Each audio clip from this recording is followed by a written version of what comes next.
Армысыздар көрермендер. Қонаев ТВ арнасы мектеп жаңалықтар бағдарламасы. Сіздермен мен Суфибек Ернұр. Осы аптада болған жаңалықтарды баяндайтын боламын.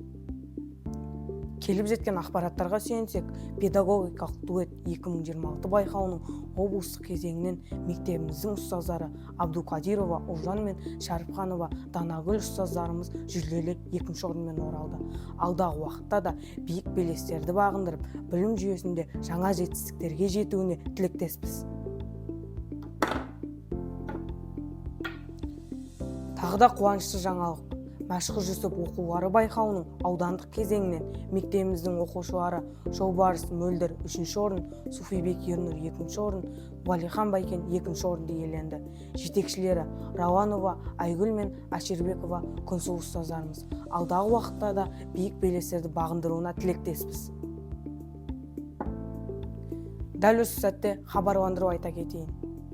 Құрметті ата-аналар, біздің мектебімізде биыл 1-ші сыныпқа құжат қабылдау 27 мамырдан 31 тамызға дейін жүргізіледі. Биыл мектеп табалдырығын аттайтын бүлдіршіндерге және ата-аналарға сәттілік тілейміз.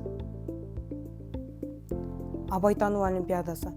Жалпы білім беретін мектептердің 9-11 сынып оқушылары арасында республикалық 8-ші Абайтану олимпиадасының аудандық және облыстық кезеңінен де мектебіміздің 9-ші А сынып оқушысы Исан Дамира Аясхан қызы 1-ші орын иеленіп, республикалық кезеңге жолдама алды.